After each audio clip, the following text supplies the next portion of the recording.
Today's movie summary is about a true story of a tragic incident that happened because of the wildfires in the state of California in 2018. In the movie, we'll see Kevin, who finds himself stuck between two choices. The first choice is to save his son, and the second is to save a group of children while driving them away from the fires, facing many obstacles, including the bus breaking down in the middle of the raging flames. So, will he sacrifice the lives of 22 children to save his son, or what will he do? Watch the summary till the end to find out his choice. Don't forget to subscribe to the channel and like the video, because the channel is new and we need your support to make more videos. Now, let's start the movie. The story begins on November 7th, 2018 at 4:00 p.m. in the town of Paradise, California. A school bus driver named Kevin was dropping children off at their homes after school. Don't do that, please. Keep it up.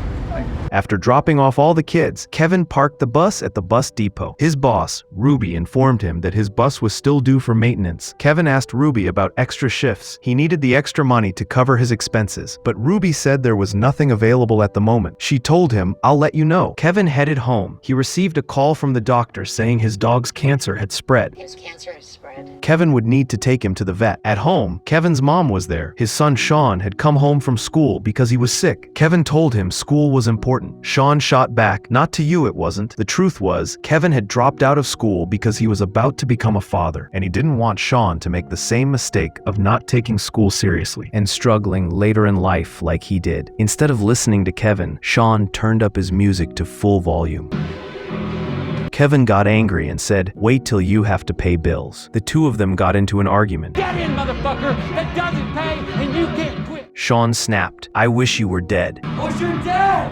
Kevin took his dog to the vet. These were his dog's final moments. Kevin had owned him since he was a puppy. The next day, strong winds caused an electricity cable on the top of a hill to snap, and a fire broke out. The fire began spreading rapidly due to the wind. A red flag wildfire warning was in effect for Paradise. Ruby told Kevin that the mechanic would service his bus today, so he needed to be back on time. Kevin took the bus and headed out. Meanwhile, the wildfire was growing. A truck passing by reported it to the fire and rescue department. They immediately informed Cal Fire. 2 fire brigade trucks were dispatched to extinguish the flames. Extremely strong, dry winds were blowing through the area. The firefighters realized the fire had been caused by an electric cable, but reaching it wasn't going to be easy. They pushed forward along narrow, winding roads built into the mountains. Meanwhile, as Kevin was picking up children, his mom started calling him repeatedly. Kevin didn't answer right away because he was working. When he finally picked up, his mom told him Sean's condition had gotten worse. But just then, Kevin received a command from base saying once the drop-off was complete to bring the bus back for maintenance immediately. Kevin said, "I'll fill up on fuel and come back." Kevin told his mom to check Sean's temperature. On the other side, the firefighters still couldn't reach the fire. There was no path forward. They'd have to find another route. All this information was reported to Cal Fire Division Chief Ray Martinez. Paradise was still far from the fire, so they didn't think there would be any issues there. Sean wasn't talking to Kevin on the phone. Kevin said, "Mom, I can't talk right now. I need to get the bus to the depot. I'll pick up medicine for Sean on my way home." Just then, Chief Ray was informed about another fire. This one was on Rim Road, north of Kona. This was far from the original fire. This fire had also been caused by a power line. Chief Ray got angry at the PG&E lineman. He said, "We gave you a red flag warning last night and told you to shut down the power lines. Shut down all the lines right now." Just then, an engineer named Hopkins radioed Chief Ray, "I'm in Con, and a very serious situation is developing here." Hopkins suddenly spotted spot fires in the area. They were spreading incredibly fast. Visibility was disappearing rapidly. This area was also far from the other fires, and the power lines there were already shut down. Chief Ray analyzed the situation and said, "This is all one fire. It's all one damn wire." A single fire was spreading at a terrifying rate. He dispatched his resources to Kona. Send resources to Concal. Ruby informed all her drivers about the fire, saying, "You know the drill. Keep listening to the radio." Ruby told Kevin to get to base quickly, or he'd miss his afternoon route because of the maintenance. But Kevin still needed to stop I'll be with you in just a moment. Okay. and pick up medicine for his son. Meanwhile, Engineer Hopkins began helping evacuate people who didn't have vehicles. He loaded them into his truck. Meanwhile, on the other side, he got a call from his wife. Linda, saying Sean was texting her asking her to come get him. Kevin said, "That's not necessary. He's sick, and I've already picked up his medicine. Everything's fine. I can't talk right now. I'm at work." Linda replied, "I'm at work too, and Pete and I are supposed to be going to Colorado tonight." Kevin was hurt hearing this, but he cut the call and reported the smoke he was seeing to his base. Ruby said, "Forget the smoke. Just get the bus here fast, or you'll need to find another job." On the other side, Chief Ray was dispatching fire brigades to Concow, but by the time they got there, it would be too late. Engineer Hopkins was barely able to drive his vehicle. Air tankers were deployed to fight the fire, but due to the strong winds, they couldn't hit their targets. Chief Ray told Hopkins to head to a bridge and take shelter in the water. Hopkins stopped the vehicle and told everyone to get into the water. Everyone quickly got into the water. The fire would reach them soon. The fire brigade trucks couldn't reach them because the roads were blocked. The fire reached the people standing in the water. Chief Ray tried to communicate with Hopkins. There was no response. Everyone thought they hadn't survived the fire, but then a response came through. They had survived, but everyone was seriously injured. Hopkins reported that the fire was rapidly advancing toward Paradise. Back in Paradise, Kevin also noticed fire brigade trucks racing by. He left a voicemail for his son saying, "Sorry about last night. I picked up your medicine. I'll be home right after work." He told him about the fire in Conga and said there's nothing to worry about. Just keep an eye on Channel 7 News. Chief Ray issued evacuation warnings for several zones in East Paradise, but when they tried to send out the evacuation warning at Town Hall, it failed due to a signal error. The scene shifts to an elementary school. They didn't want to wait any longer for an evacuation order. They started calling the children's parents, but some of the kids had parents who worked out of town, so they'd need to take those children to an alternative collection point where their parents could pick them up. Kevin got another call from Linda. She was calling him unreliable. Kevin admitted his mistake, that he didn't realize his son was really sick. He didn't want to argue with her about this. Linda said, "This was the first weekend I was going away with someone else since we split." She continued, "I know everything's been hard for you since your dad died, but think about Sean. Your life is a mess, and he doesn't want to live with you." Kevin loved his son deeply, getting emotional. He sent Sean another voice note saying, "I need to know that you're okay, buddy." Kevin decided to go straight home instead of going to the depot, but just then, Ruby informed all her drivers that they were evacuating East Paradise. Any driver in that area needed to get out. If they had any children with them, they should take them out of town to the Chico Depot. At the elementary school, parents started taking their children away. The children whose parents couldn't make it would be transferred to another elementary school according to orders. Parents would collect them from there, but there were 23 children here. They needed a bus to get them out. The school principal called Ruby. Ruby asked all her drivers if anyone was nearby. No one was on that route except Kevin, who was headed home. Kevin now faced two choices: either go to his son or pick up these children. Kevin found himself saying no, but then told Ruby, "I can get them." Ruby said, "Okay, we'll do the maintenance later. Just get those kids out." Kevin arrived at the elementary school. He wanted the children to board the bus quickly, but the teacher, Mary, had to calmly get these young kids in line. These were small children. They couldn't panic in front of them. They had to do everything calmly, and this was taking time. Kevin said, "Hurry up. Understand the urgency of the situation." They got the children onto the bus. Kevin told Mary she'd have to come along too. "I can only drop the kids off. I can't manage them there. I need to get to my family." Mary informed the principal and left with Kevin. Kevin wanted to take a different route, but Mary said they'd go according to the plan. At that moment, at least 15 miles of traffic was trying to get to Chico. Chief Ray arrived at his headquarters. He wanted to evacuate the entire area, but if he did that, the traffic would prevent his fire engines from getting into town. A man from PG&E named Mark Rogers also arrived. Ry told him, "Just shut off all the power in town." Ry gave the order to evacuate the entire town, but on the other side, all communication between Ruby and Kevin had been cut off. They couldn't talk to each other. Kevin's cell phone wasn't working either. His was the only bus left in East Paradise. As far as safety protocol went, the bus only had a first aid kit and a fire extinguisher. Mary asked Kevin about himself. Kevin had only moved back here a few months ago, but he'd grown up here. And because they'd left the school late, they were now stuck in traffic. Ruby informed fire control that they'd lost one of their buses in East Paradise. Kevin changed his route. Mary said they needed to stick to the plan, but Kevin replied, "I'll just be stuck in traffic here." And the fire was rapidly advancing toward them. All the children started crying, frightened by Kevin's driving. But Kevin's only concern was somehow getting these children to their parents. Mary was an asthma patient. Back at base, Ruby received instructions to evacuate. Even as she was leaving, she kept trying to contact Kevin, but it was no use. On the bus, Kevin and Mary were talking. Mary had been married for 19 years and had a 15-year-old son.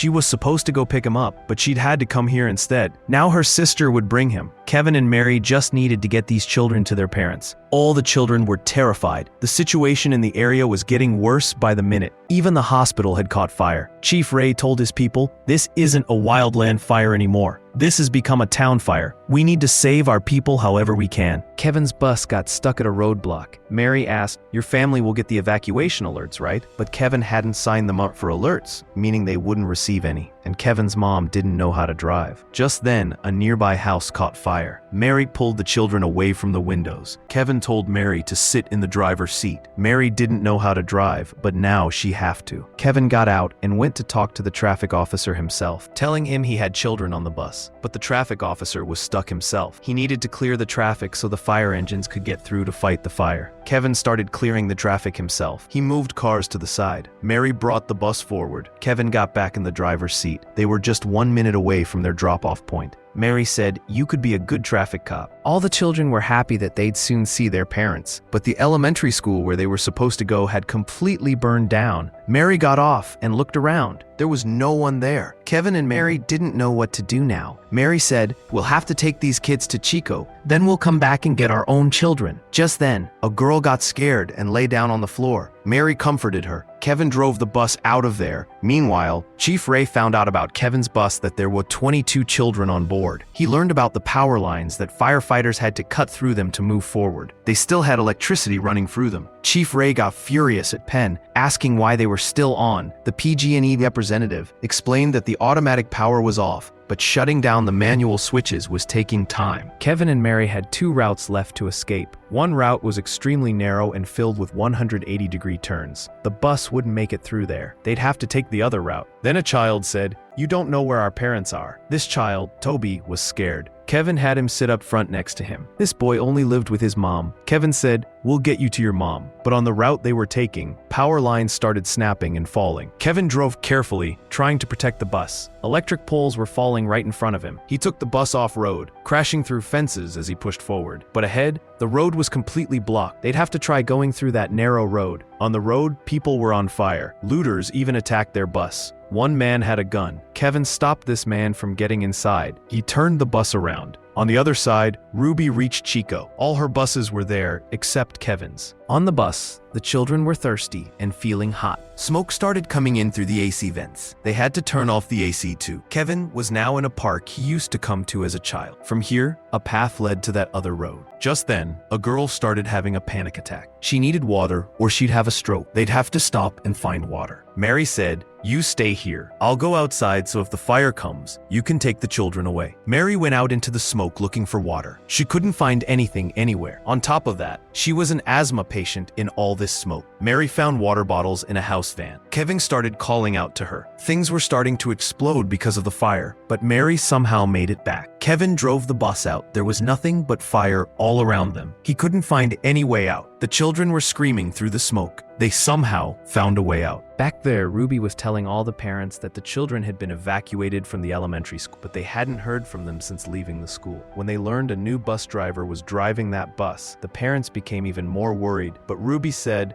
"I can vouch for Kevin. I have complete faith in Kevin. You need to have faith in him too." Kevin was now driving on that narrow road. There was only a little space on either side of the bus. Just then, people started coming from the opposite direction. They stopped Kevin from going forward, saying there was fire ahead. Kevin stopped them from going back, saying, "Don't go back. There's fire behind too." But these people said, "We have to take our chances." Now Kevin couldn't go forward or backward. He got off the bus and went to a ridge to look at the fire. There was fire all around him. Kevin came back and said, "We can't go anywhere. We have to stay here." Mary said, "We can go out on foot." But Kevin replied, "These kids won't last 2 minutes. Mary said, "So what? We just stay here and wait." Kevin answered, "This is the only place where there's no fire. Everywhere else is burning." Mary said, "What if the fire comes here? What will happen to these children?" They were out of options. Kevin tore his shirt into small pieces so he could wet them with water and create filters for the children. Kevin taped over the AC vents so no smoke could get inside. Meanwhile, the firefighters' water supply had run out. There was no pressure left in the nearby hydrants. People were dying in their cars, running on foot from the fire. Hearing this, Chief Ray said to focus only on saving lives. Now, inside the bus, Everyone's condition was deteriorating. Kevin stopped Mary from getting up. He told the children himself to stay away from the windows. He tried to keep them distracted with conversation. The children were asking if it was getting dark. Kevin explained,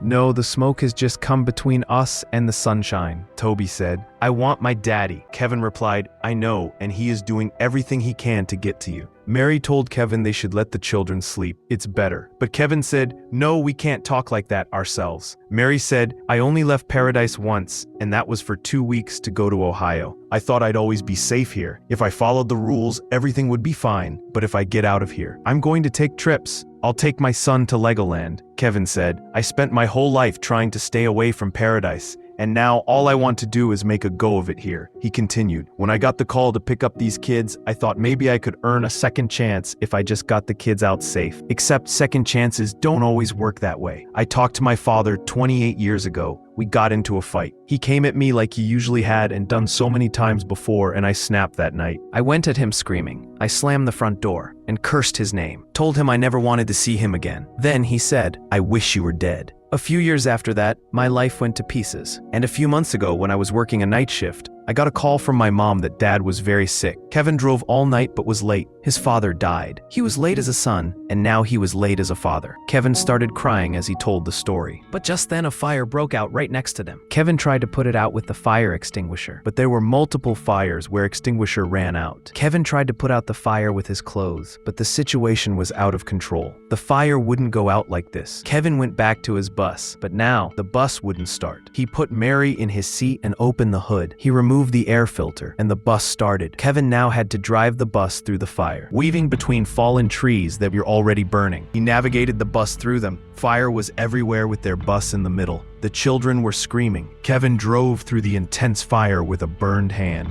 In the end, all his effort and courage paid off. They made it out of the fire. Kevin brought the bus to the Chico depot. Parents were reunited with their children. As Toby was leaving, Kevin told him, "Good luck." Mary thanked Kevin. The two of them hugged. Everyone applauded for Mary and Kevin. Mary also reunited with her family. Kevin told Ruby, "Time for maintenance." But Kevin still had to find his family. He didn't find his family's name at the Lost and Found. Kevin started looking around. He found his mom there. Their neighbor had brought them. Sean was with his mom. Kevin's mom said, "It's for the best." After the fire ended, Kevin went to his house. It had completely burned down. Kevin found a burned photo of himself and Sean there. Just then, Sean came up from behind. The two of them hugged. His mom was watching them. And with that, friends, our story comes to an end. If you watched till the end, drop the emoji you see on the screen. Don't forget to subscribe and hit the bell so you don't miss the next video. See you in the next movie summary. Bye.